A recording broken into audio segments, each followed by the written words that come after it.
My name is Angela Johnson, and I'm finishing up my Master's of Fine Arts program at UW-Madison.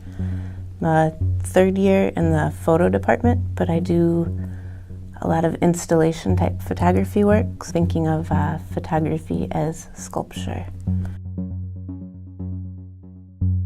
So the show is called Inherent Legacy. Its current body of work focuses on family and what we inherit, the things that we carry with us, whether it's DNA from your grandfather's laugh, and also the things that we collect that are passed down to us as previous generations pass away.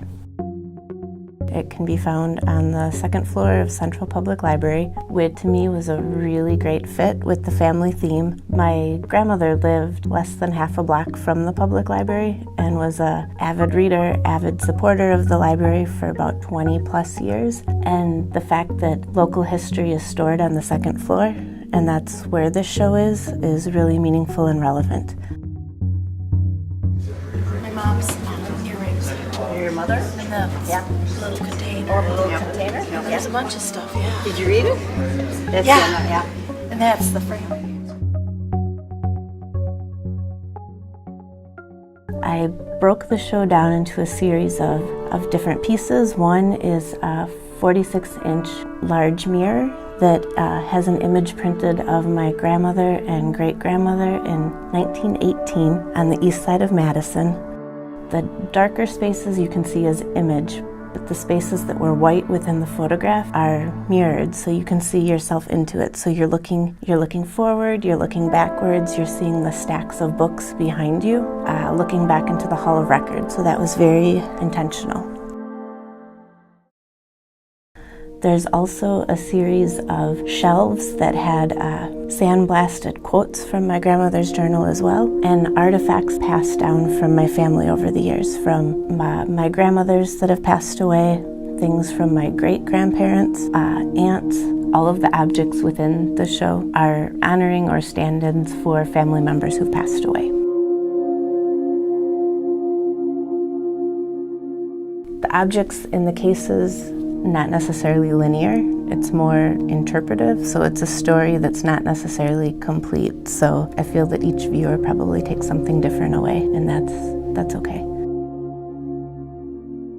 Objects are really, memory holders and kind of hold energy and life all their own, even after folks have passed away.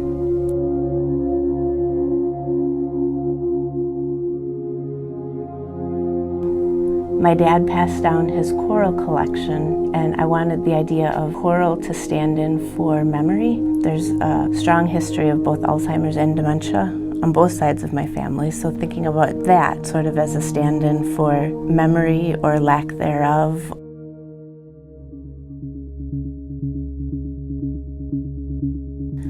I also wanted to explore fluid history, kind of moving forward and backward in time. So I created 3 light boxes where I enlarged photographs of my grandparents and great-grandparents all on their wedding days and put other imagery behind them, whether be it a quilt that I photographed that one of my great-grandmothers had created. Behind another image in a different shadow box was embroidery with flowers that correspond with months of the year. Behind that, I'd put color-changing lights that are LED on a panel, so as the light changes, the spectrum of different colors, the imagery actually moves. Like the back image looks like it's moving forward and back. It's this really, really interesting interaction that makes you feel a passage of time.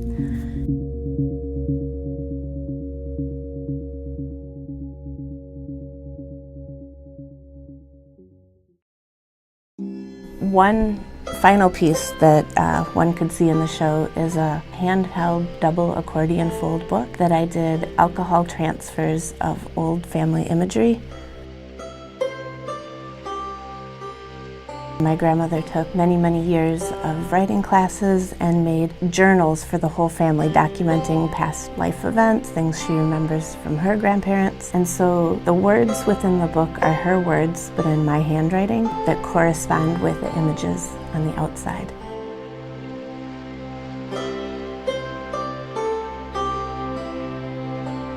My great-great-grandfather was the blacksmith in Montello.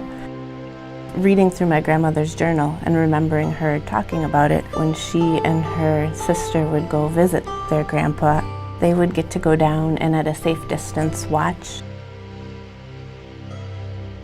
And occasionally he would forget they were there. They learned more cuss words as kids, and after he threw around a few words, he would remember that they were there. So he dug into his pocket and he gave them each a quarter to go get sweets and forget about it. And she said in part they would go down every day because they knew they would play this game.